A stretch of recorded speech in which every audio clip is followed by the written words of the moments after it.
पहले हम लोगों ने करना है एग्राइल रॉबर्टसन पीपल। ये एक डिसऑर्डर है आई का और ये एडिटोनिक pupil syndrome. Agrile Robertson pupil, Additonic pupil syndrome. Agrile Robertson pupil, in this both the pupils are constricted. बहुत पीपल जो होंगे वो कॉन्स्ट्रिक्टेड हो जाएंगे। यहाँ पे एक पीपल लार्ज साइज का होगा और एक पीपल डायलेटेड हो जाएगा और एक पीपल नॉर्मल इन साइज होगा। जो एडिटोनिक पीपल है इसके अंदर एक नॉर्मल रहेगा और एक का साइज़ बड़ा हो जाएगा। बड़ा होगा यूनिलैटरल लार्ज पीपल होगा। तो एक साइज़ बड़ा हो गया पीपल का और एक छोटा होगा तो इसको क्या कहेंगे? Anisocoria. There is unequal sizes of the eyes pupil is known as anisocoria. ठीक है। यहाँ पे लाइट रिफ्लेक्स एब्सेंट होगा। लाइट रिफ्लेक्स एब्सेंट होने का क्या मतलब है? Torch of light comes towards eye. जब भी कोई हम लोग आँखों में टॉर्च मारते हैं तो हमारे जो प्यूपल्स होते हैं वो कॉन्स्ट्रिक्ट कर जाती हैं, लेकिन यहाँ पे कॉन्स्ट्रिक्ट नहीं करेंगे, लाइट रिफ्लेक्स एब्सेंट होगा। अकोमोडेशन रिफ्लेक्स यहाँ पे प्रेजेंट होगा। ये लाइट रिफ्लेक्स यहाँ पे भी एब्सेंट होगा, अकोमोडेशन यहाँ पे भी प्रेजेंट होगा, लेकिन स्लो टॉनिक होगा। स्लो टॉनिक का क्या मतलब है? अकोमोडेशन रिफ्लेक्स स्लो टॉनिक होगा कि slow to react and dilate. Accommodation reflex slow to react करेगा। अकोमोडेशन रिफ्लेक्स क्या होगा कि कोई भी यहाँ तो टॉर्च ला रहे हैं, यहाँ पे कोई भी ऑब्जेक्ट ला रहे हो, वो सामने लेके आ रहे हैं आई के, तो पीपल जो करता है वो कॉन्स्ट्रिक्ट कर जाता है। लेकिन अकोमोडेशन रिफ्लेक्स एडिटोनिक पीपल में टॉनिक होगा, स्लो टू रिएक्ट, मतलब आहिस्ता सा पीपल बंद होगा, स्लो सा, और फिर स्लो सा खुलेगा।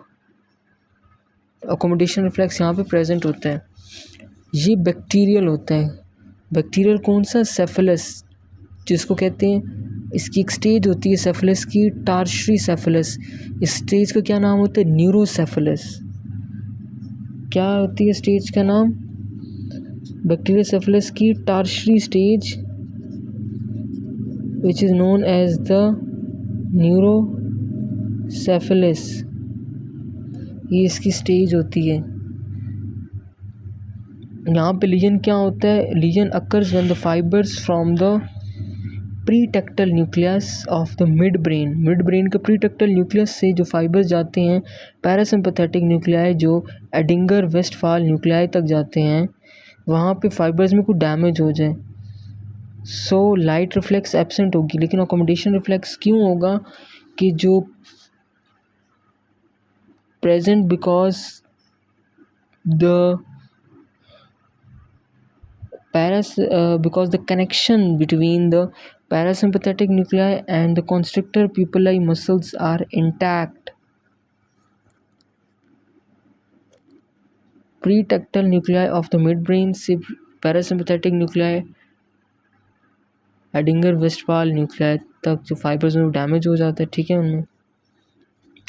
एडिटोनिक pupil syndrome, one pupil dilated होगा, यूनिलैटरल लार्ज पीपल होगा, another normal size. Light reflex क्या होगा? यहाँ पे एब्सेंट होगा, अकोमोडेशन रिफ्लेक्स प्रेजेंट होगा, स्लो टॉनिक होगा, cause by virus.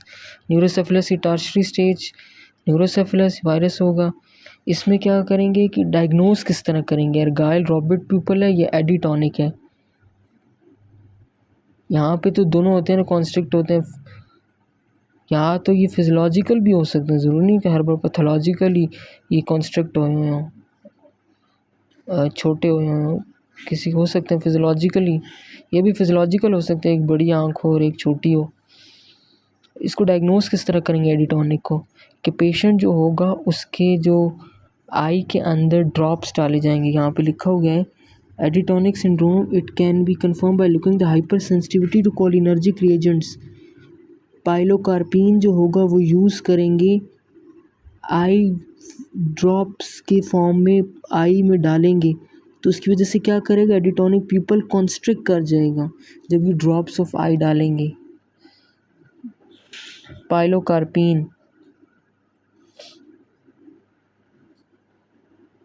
Damage of the parasympathetic inner, और यहाँ पे क्या होगा? There will be the damage of parasympathetic innervation of the constrictor pupillae muscles.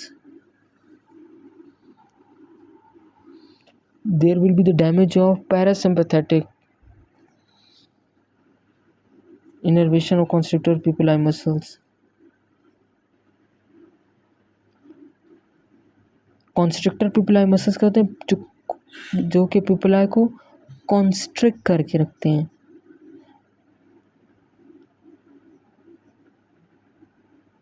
People को डायलेट कौन करते हैं? सिंपैथेटिक।